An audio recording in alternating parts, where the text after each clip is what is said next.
Evening all, back to the bow again.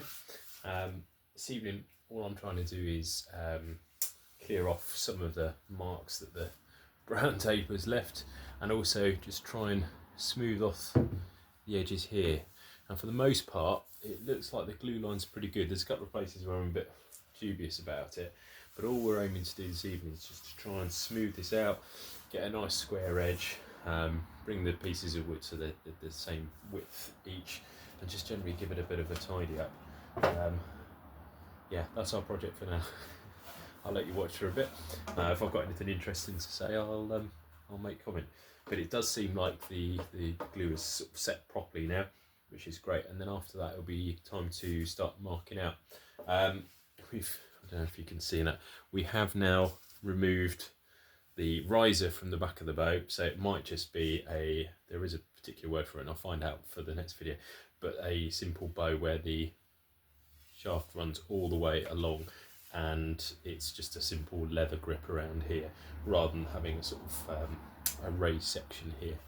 So the bow will probably bend all the way along its width, which can make for a bit of uncomfortable shooting, but we'll see how we go. As I said, it's our first bow, it's a working project, and it's kind of a lot of it's about seeing what happens, and the journey, and it's great to have you guys along.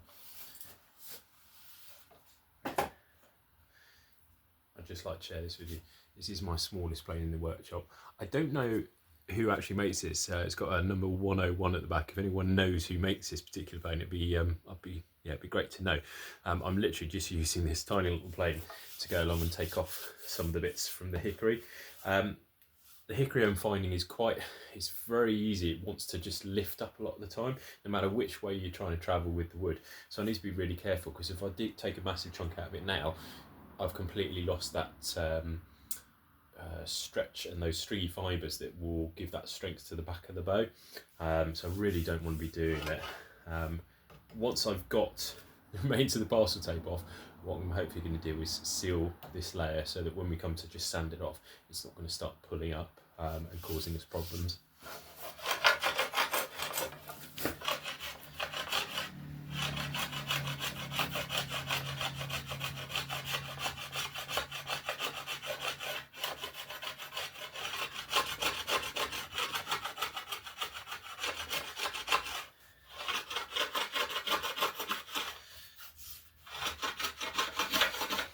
Can't seal this until I've taken the brown parcel tape off, because the last thing I want to do for a finished bow is to seal in lovely brown marks all the way down the back of the bow.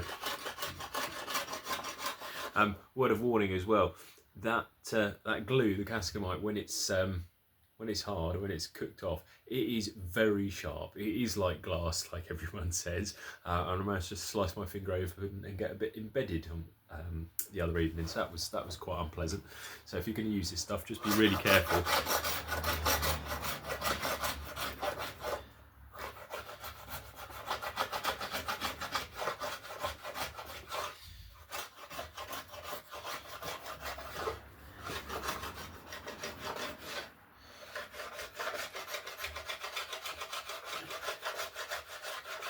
The other thing I found about with this particular stave is there's a bit of a curve in it. I'm hoping when I come to mark it out, if we get a decent centre line, we've still got to cut it a small amount. We want to make it about 76 inches long. But when we do the ends, it's going to taper from about ½ inch into the sort of main section of the bow and then back out again. That we'll be able to get rid of that curve in the bow, and hopefully we won't then develop more twists as we start to sort of shape and then ultimately tiller the bow.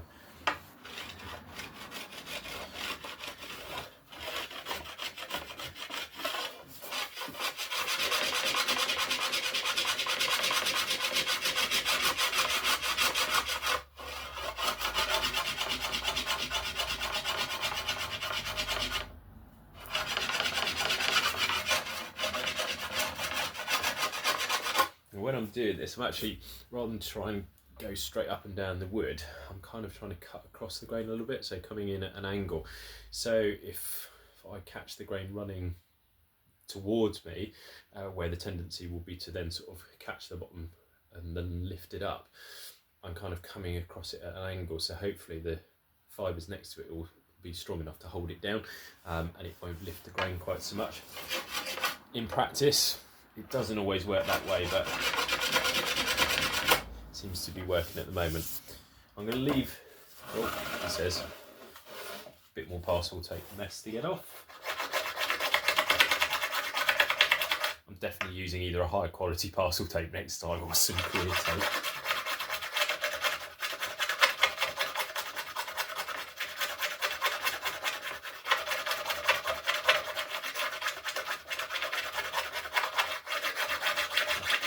There we go, that's a bit better. Right. So we can use our block plane again, just to try and put in. Now weirdly, I don't know about anyone else using these. I mean, they're brilliant little planes. I really like pulling it towards me and just stroking it down the blade, stroking it down the piece of wood. Try and set the blade so it's not too deep at all, and then just play around with it. If it's set fairly shallow, if you do end up running against the grain at any point, then you're not going to tear massive chunks out.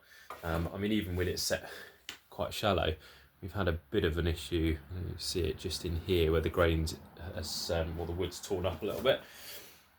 So it was going nicely, and then all of a sudden reverses around what may have been a sort of knot on the main part of the wood.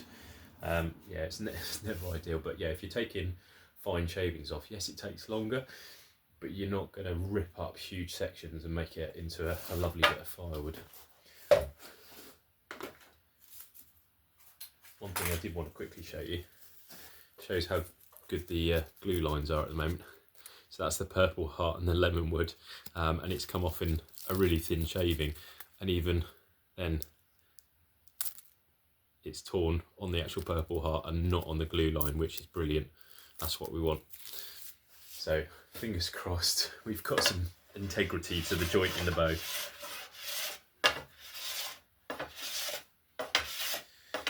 And all I'm doing is just taking the wood down to that purple heart core, because at the moment the two bits either side like that and the purple heart's in the middle, so we just want to sort of bring them down so they're even. Get rid of some of that excess glue. It also makes it look pretty. It starts to give hints of what that side section of the bow is going to look like. I don't know about anyone else, but I'm really excited. It's the most stressful bit I've found so far, is gluing it together, because you don't know. There's nothing you can do at that stage. Once you put the glue in, you've wrapped it all up. It's fingers crossed. You try and keep it warm. Try and make sure you've done everything right up until that point. But ultimately, you know, you're not going to know until this bow is now finished whether those glue lines have held and whether they'll continue to hold. As I said, it's a real trial. If it breaks, and I'll learn something from it, and I'll make another one. Obviously, if you want to come along that journey, you're more than welcome to, but we'll see how we get on this one. We'll try our best. We'll try and do everything right, and we'll see how far we get. This lemon wood is absolutely beautiful stuff to plane. Get some beautiful curls off it. Mix that with a bit of paraffin wax. Great for fire lighting.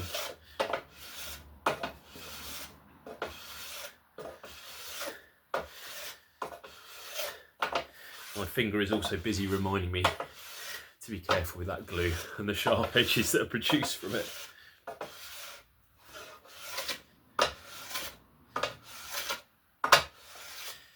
There's something really satisfying about doing this.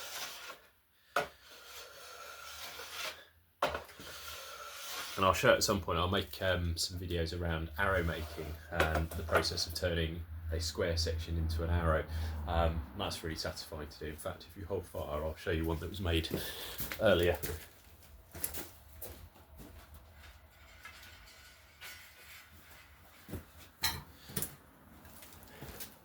So this is something I've also been working on. Again, I don't know if you can see it, the shaft there.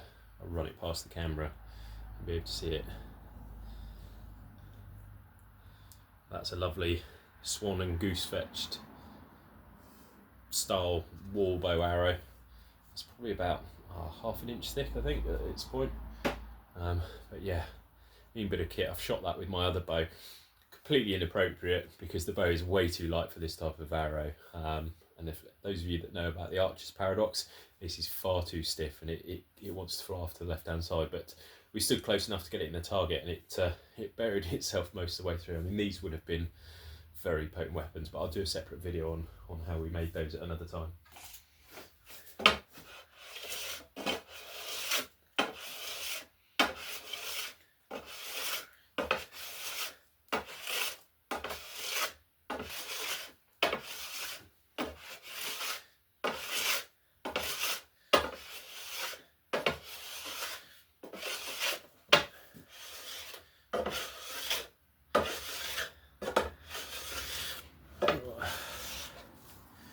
If you like these videos, or want to see us potter around and make some more stuff, be it on the forge or out of wood, hit the like button and the subscribe. It's always good to know that I'm not just doing this and talking to myself all the time. Because on a dark winter's night in a cold workshop, sometimes that's what it feels like. So if you like it, let me know.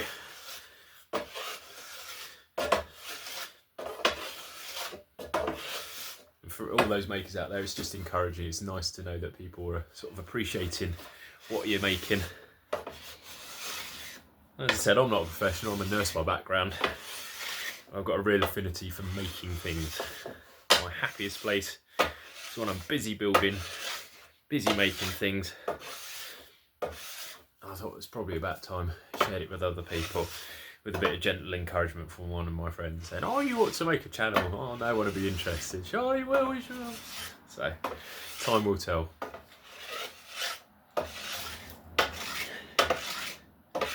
And for me, from my point, the videos aren't out there to be exciting and the next big box office hit. They're literally to show what I'm doing, talk through some of the problems I get, how we work around them, if we can work around them. And realise that ordinary people can make stuff too. Yes, I've got a beautiful workshop with loads of tools, but there's an awful lot you can do with your basic hand tools as well. And I love working with these old tools. Very lucky in Hampshire because got a wonderful place not a million miles away towards Petersfield direction, and they specialise in selling old hand tools. It's like a sweet shop for me. You go there, you spend way too much money, but you come away with some fantastic, well-made, well-designed tools with history.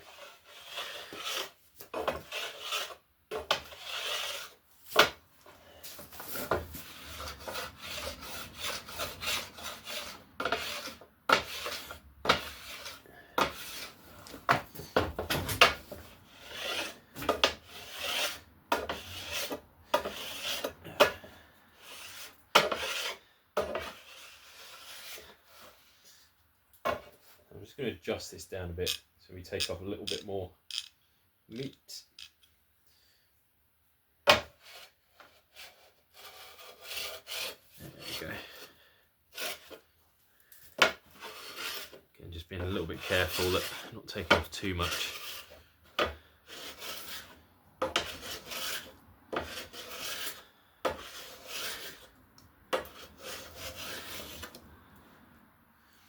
We're starting to get the pink and the purple and the yellow shavings now, which is great.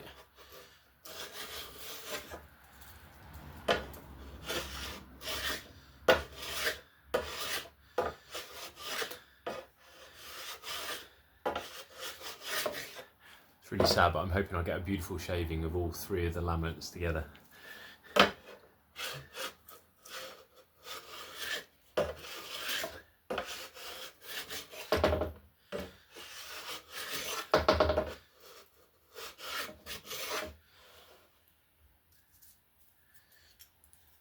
Back it off a little bit because it's coming a bit hard there.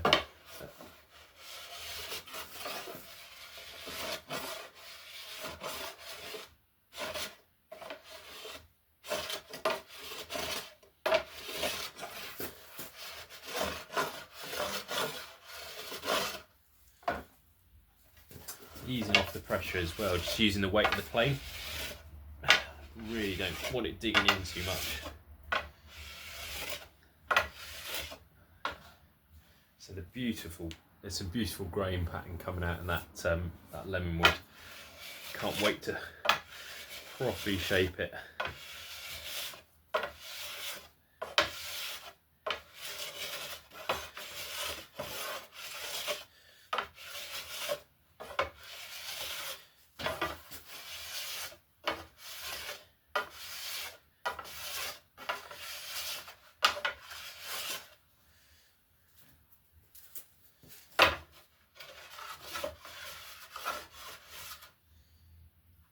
I'm just trying to look at this bit where it's torn up and try and see what it's trying to do. I think I might benefit from actually coming back this way now.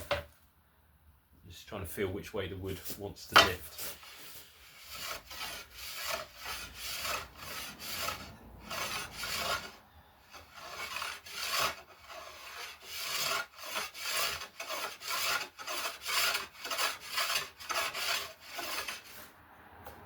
There we go, so that immediately felt that dig in. So on that bit I'm just going to reverse it off.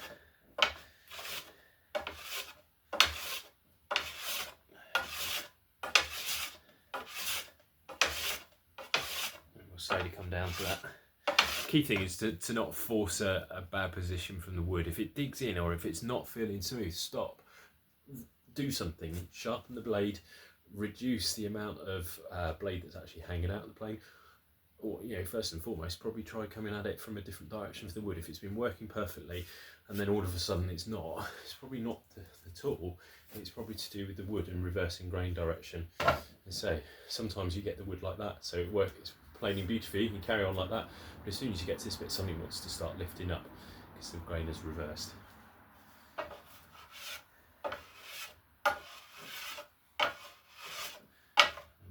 Real steady over this section.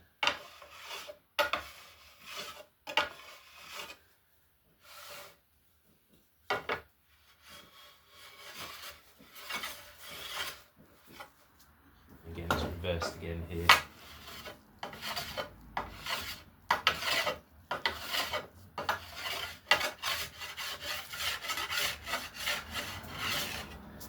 The other thing I found is, and this is over many years of making things and the experience of doing stuff, if you're getting frustrated, stop doing the job, go away, take some time out, have a cup of tea, lie in bed, sleep on it. If you come across a problem and think, I don't know how to solve this, don't try there and then. Go away, lie in bed, and 9 times out of 10 the answer will come to you, and it's usually beautifully simple.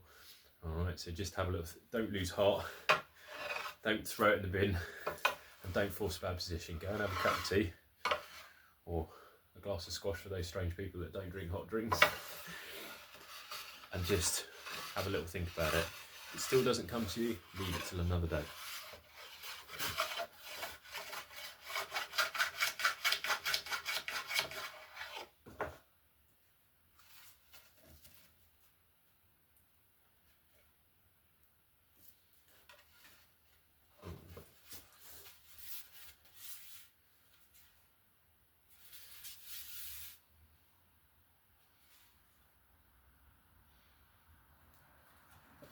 It's fine. Just what I'm looking at there is there's a crack in the lemon wood. I'm trying to work out if it was the original crack that we found when we were putting the stave together, or if it's a new one. I think it's the original one. So what we'll do is when we're shortening the bow out, we're going to be taking it from that end, try and lose that imperfection.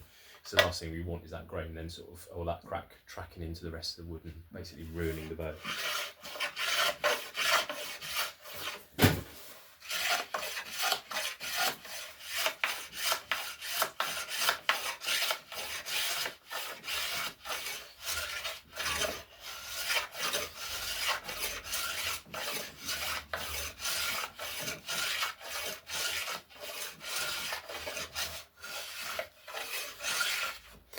I'm going to carry on with this. I'll let you good people carry on with your evening, afternoon, morning, whatever time it happens to be when you're watching this, and I'll meet you for the next video, which will be probably in a week or two's time, and we'll be shaping up the bows, only because I'm going on a well-earned holiday. But yeah, really look forward to seeing you guys again then. Cheers, bye.